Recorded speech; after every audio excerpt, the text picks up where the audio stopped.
আসসালামু আলাইকুম। সংবাদে আপনাদের সবাইকে স্বাগত জানাচ্ছি। আমি ফিরোজ তোহা। শুরুতেই সংবাদ শিরোনাম।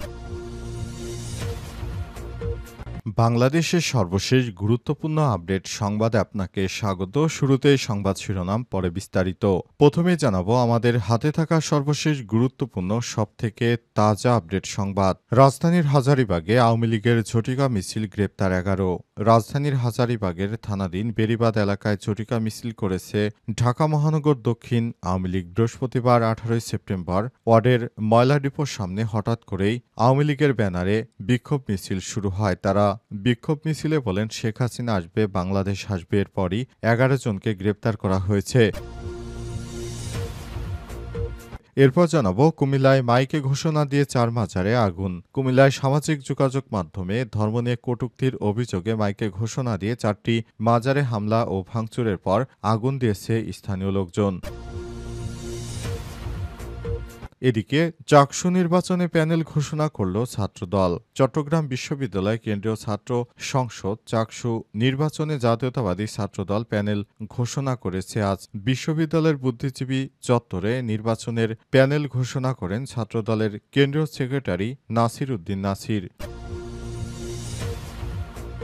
জানাবো ফরিদপুরে কুমার নদে অস্ত্র হাতে কিশোর তরুণদের নাচানাচির ভিডিও ভাইরাল। ফরিদপুরে ভাঙায় কুমার নদে দেশীয় অস্ত্র নিয়ে মহড়া দিয়েছে এবং মদের বোতল দেখে এসছে তরুণেরা। আজ এ সংক্রান্ত একটি ভিডিও সামাজিক যোগাযোগ মাধ্যম ফেসবুকে ছড়িয়ে পড়ে। এই ঘটনায় স্থানীয় বাসিন্দাদের মধ্যে আতঙ্ক বিরাজ করছে। এবং সর্বশেষ জানাবো লিবিয়ায় মাফিয়াদের গুলিতে বাংলাদেশি যুবক নিহত। লিবিয়ায় মাফিয়াদের গুলিতে জীবনঢালী 22 নামের এক বাংলাদেশি যুবক নিহত হয়েছে বলে জানা গেছে। এই ঘটনায় পুরো দেশজুড়ে চাঞ্চল্যকর পরিস্থিতি বিরাজ করছে। প্রিয় দর্শক, এতক্ষণ শুনছিলেন সংবাদ শিরোনাম, এবারে বিস্তারিত। তবে তার আগে বন্ধুরা, অনুরোধ থাকবে এই সংবাদটিতে একটি লাইক দিন। এই চ্যানেলে আপনি নতুন হয়ে থাকলে আমাদের সংবাদটি দেখতে দেখতে আপনার মূল্যবান মতামত জানিয়ে দিন। আপনি বিশ্বের কোন দেশ থেকে বা বাংলাদেশের কোন স্থান থেকে আমাদের সঙ্গে রয়েছেন। আর বন্ধুরা, এই সংবাদটি আপনার সোশ্যাল মিডিয়া ফেসবুকে শেয়ার করে বন্ধুদেরও দেখার সুযোগ করে দিন। এবারে বিস্তারিত। হাজারীবাগে আওয়ামী লীগের ঝটিকা মিছিল, গ্রেপ্তার 11। রাজধানীর হাজারীবাগ থানাধীন বেড়িবাঁধ এলাকায় ঝটিকা মিছিল করেছে ঢাকা মহানগর দক্ষিণ আওয়ামী লীগ। বৃহস্পতিবার 18 সেপ্টেম্বর সকাল বেলায় 14 নম্বর ওয়ার্ডের ময়লার ডিপোর সামনে হঠাৎ করে প্রায় 15 থেকে 20 জন যুবক ব্যানার হাতে মিছিল শুরু করে। প্রত্যক্ষদর্শীরা জানান, মিছিলকারীরা জয় বাংলা, জয় বঙ্গবন্ধু, শেখ হাসিনা আসবে, রাজপথ কাঁপবে, শেখ হাসিনা আসবে, বাংলাদেশ আসবে সহ বিভিন্ন স্লোগান দিতে থাকেন। বউবাজার হয়ে সামনের দিকে এগোয়। প্রায় 5 মিনিট সড়কে অবস্থান করার পর তারা ব্যানার গুটে দ্রুত সটকে পড়ে।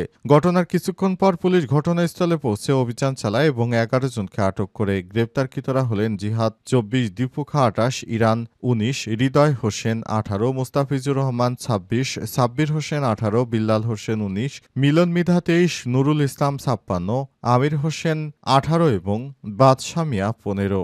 স্থানীয়দের মধ্যে মিছিলে অংশ নেয় বেশিরভাগ তরুণের বয়স 14 থেকে 20 বছরের মধ্যে ছিল, তবে কয়েকজন বয়স্ক ছিল। হাজারীবাগ থানার ওসি সাইফুল ইসলাম গণমাধ্যমকে জানান, ঝটিকা মিছিল চলাকালে পুলিশ তাৎক্ষণিক ব্যবস্থা নিয়ে 11 জনকে আটক করেছে। কারা সরাসরি মিছিলে অংশ নিয়েছে এবং কারা আশপাশ থেকে ধরা পড়েছে তা যাচাই বাছাই চলছে। প্রমাণ মিললে তাদের বিরুদ্ধে আইনগত ব্যবস্থা নেওয়া হবে। এই ধরনের অবৈধ কর্মকাণ্ড ঠেকাতে পুলিশের অভিযান অব্যাহত থাকবে বলেও জানান তিনি।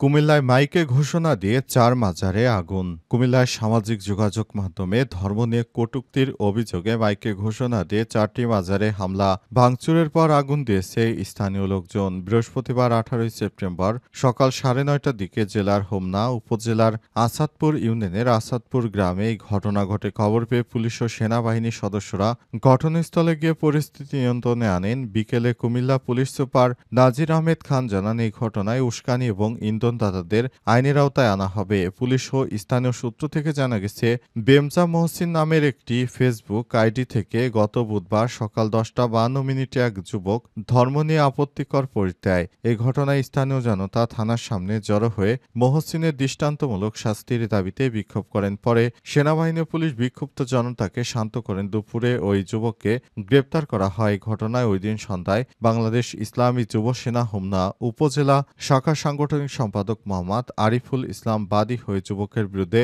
হোমনা থানায় একটি মামলা দায়ের করেন। সকালে তাকে আদালতে সোপর্দ করা হয়। এদিন ফেসবুকে আপত্তিকর ওই পোস্টকে কেন্দ্র করে সকাল থেকে এলাকায় বিক্ষুব্ধ লোকজন মাইকে ঘোষণা দিয়ে আসাদপুর গ্রামে কফিল উদ্দিন শাহ ও হাওয়ালি শাহ মাজারে আগুন ও কালাইন শাহ ও আব্দুর শাহ মাজারে হামলা চালিয়ে ভাঙচুর করে। পরে মাজারগুলোতে আগুন ধরিয়ে দেয় বিক্ষুব্ধ জনতা। পরে খবর পেয়ে ফায়ার সার্ভিসের 2টি ইউনিট ঘটনাস্থলে গিয়ে আগুন নিয়ন্ত্রণে আনে। ঘটনার পর কুমিল্লা পুলিশ সুপার নাজির আহমেদ খান ও হোমনা উপজেলা নির্বাহী কর্মকর্তা খোমালিকা চাকমা ঘটনাস্থল পরিদর্শন করেন।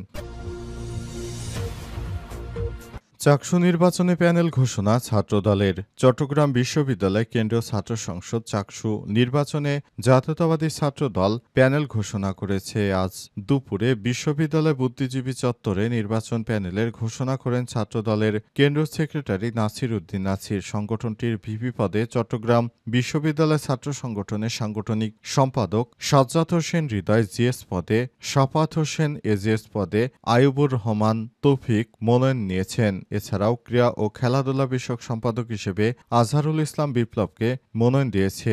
২৮টি পদের মধ্যে ২৬টি পদের প্রার্থী দিয়েছে ছাত্রদল। এর আগে বিচ্ছিন্নভাবে মনোনয়নপত্র সংগ্রহ করেছেন তারা।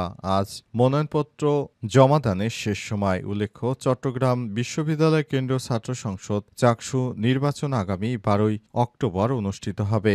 অন্তর্বর্তীকালীন সরকারের প্রধান উপদেষ্টা দায়িত্ব গ্রহণের পর দেশজুড়ে বিশ্ববিদ্যালয়ে নির্বাচন অনুষ্ঠিত হচ্ছে। এর মধ্যে ঢাকা বিশ্ববিদ্যালয়ে নির্বাচন অনুষ্ঠিত হয়েছে এবং ওই নির্বাচনে ছাত্র শিবির ব্যাপক ভূমিধস বিজয় হয়েছে। এছাড়াও আরও বিভিন্ন জায়গায় নির্বাচন অনুষ্ঠিত হচ্ছে। এরই ধারাবাহিকতায় জাহাঙ্গীরনগর বিশ্ববিদ্যালয়েও নির্বাচন অনুষ্ঠিত হয় এবং সর্বশেষ আগামীতে রাজশাহী ইউনিভার্সিটিতে নির্বাচন অনুষ্ঠিত হবে। সেখানেও আশা করা যায় ভূমিধস বিজয় পাবে ছাত্র শিবির। পাশাপাশি চট্টগ্রাম বিশ্ববিদ্যালয়ে নির্বাচন অনুষ্ঠিত হবে বলে জানিয়েছে নির্বাচন কমিশন। এরপরই বিএনপির পক্ষ থেকে তাদের প্যানেল ঘোষণা করা হয়েছে বলে নিশ্চিত করা হয়েছে। ফরিদপুরে কুমার নদে অস্ত্র হাতে কিশোর তরুণদের নাচানাচি ভিডিও ভাইরাল। ফরিদপুরের ভাঙ্গা উপজেলায় কুমার নদে অস্ত্র উঁচিয়ে তারা দেশে অস্ত্রশস্ত্র দেখিয়ে বিভিন্ন রকম সন্ত্রাসী কার্যকলাপ চালিয়েছে বলে জানিয়েছে বিভিন্ন সংবাদ মাধ্যম। ইতিমধ্যে একটি ভিডিও সামাজিক যোগাযোগ মাধ্যমে ভাইরাল হয়েছে। জানা গেছে, ফরিদপুরে এই ঘটনা ঘটার পর আসলে সেখানে থমথমে পরিস্থিতি বিরাজ করছে। অন্তর্বর্তীকালীন সরকারের প্রধান উপদেষ্টা প্রফেসর ডক্টর মোহাম্মদ ইউনূস ক্ষমতা আসার পর দেশজুড়ে অনেক অরাজক পরিস্থিতি বৃদ্ধি পেয়েছে। সরকার সবকিছু শক্তভাবে দমন করার চেষ্টা করছে, তবে আরেকটু সময় লাগবে, কারণ বিভিন্ন মাফিয়া চক্র ইতিমধ্যে তারা নানা রকম সন্ত্রাসী কার্যক্রম শুরু করেছে। ভাঙ্গা থানার অফিসার্স ইনচার্জ জানিয়েছে, হ্যাঁ, আমরা দেখতে পেয়েছি একটি ভিডিও ভাইরাল হয়েছে। ইতিমধ্যেই পুলিশ কাজ শুরু করেছে। যারা এই সন্ত্রাসী কর্মকাণ্ডের সঙ্গে যুক্ত রয়েছে তাদেরকে আইনের আওতায় আনা হচ্ছে বলে জানা গেছে। অন্তর্বর্তীকালীন সরকারের প্রধান উপদেষ্টা প্রফেসর ডক্টর মোহাম্মদ ইউনূসের সরকার ক্ষমতা গ্রহণের পর এই সব বিষয়গুলো সামনে আসতে শুরু করেছে, যা বিষয়টিকে ভাবিয়ে তুলেছে। এলাকাবাসী নিরাপত্তাহীনতায় ভুগছে, কারণ এই সব সন্ত্রাসীরা নানা বাজেভাবে তারা অস্ত্র উঁচিয়ে মানুষকে ভয় দেখাতে শুরু করেছে। সব কিশোর গ্যাং আসলে দেশের শত্রু।